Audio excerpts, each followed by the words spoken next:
السلام عليكم ورحمة الله وبركاته. حبايبي عاملين ايه؟ يا رب تكونوا بألف خير.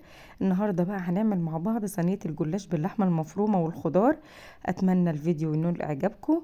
يلا بينا نسمي الله ونبدأ الفيديو بتاعنا ونشوف احنا هنعملها مع بعض ازاي. اول حاجة هنا عندي، طبعا احنا كلنا بنعرف نعصج اللحمة. انا هنا عصجت اللحمة وهضيف عليها قطع كده مكعبات من الطماطم. انا عايزه اضيف الخضار بتاعي فريش، مش عايزه احطه واللحمه بتتعصج، عشان طبعا لسه هدخله الفرن ما يتهرش مني. وحطيت فلفل الوان، وهنبتدي بقى نقلبهم كلهم كده مع بعض. وبعد كده هنجيب بقى الصينيه بتاعتنا او قالب اي حاجه موجوده عندك، هندهنها كده بشويه حلوين كده من السمنه. انا حطيت شويه سمنه حلوين. ندهن بقى الصينيه كلها من الجناب ومن القعر. وهنبتدي بقى نرص الجلاش بتاعنا كده زي ما احنا شايفين كده بالشكل ده. هنحط كده ورق من الناحيه دي وورق من الناحيه دي، وهنقسم الجلاش بتاعنا. هنحط طبعا نص الكمية في الاول والنص التاني في الاخر. انا حطيت كده 4 ورقات من الجلاش، وهبتدي ارش شوية من السمنة. وهنعمل بقى كده تدريجيا 4 ورقات ب4 ورقات لحد ما اوصل للكمية المطلوبة اللي انا عايزاها. وبعد كده يا حبايبي هنضيف اللحمة المفرومة. طبعا عشان ما اطولش عليكم مدة الفيديو، انا كده خلاص حطيت جزء من الكمية بتاعه الجلاش. وهضيف بقى اللحمة المفرومة بتاعتي اللي انا عصقتها وضفت عليها الخضار. ولو حابة بقى تحطي على الوش شوية جبنة موتزاريلا بتبقى طبعا برضو جميلة جدا، بس انا للأسف ما كانش عندي، فانا هكتفي باللحمة بس والخضار.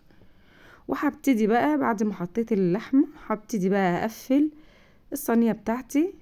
هنجيب كده الاطراف الجلاش اللي في الاطراف دي، وهبتدي اقفلها كويس. وبعد كده هحط ورقتين كده في النص اقفل بهم الصينيه كويس جدا. وبعد ما قفلت الصينيه بتاعتي ضفت برضو شويه حلوين كده من السمنه على وش الجلاش كده بالشكل ده. وهبتدي بقى ايه اقطعه. بعد كده هنجيب بقى بيضايه حطيت عليها رشه من الملح ورشه من الفلفل، نضربها كويس بالمضرب. وبعد كده هضيف عليها شوية من اللبن.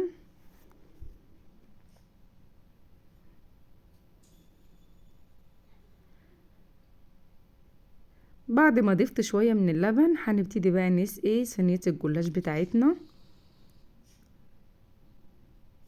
نحاول نسقيها كلها من البيض باللبن لحد ما تتشرب معايا كويس جدا. وبعد كده هندخلها الفرن على الشبكة في النص. اول ما تاخد معنا اللون الذهبي الجميل من تحت، عايزة تولعي عليها الشواية من فوق ماشي، خدت اللون من فوق زي من تحت لوحدها تمام مفيش مشكلة. كده خلاص صينية الجلاش عندي اصبحت جاهزة. هندخلها بقى الفرن وهنطلعها بعد كده هنوريكم يا حبايبي شكلها هيبقى عامل ازاي.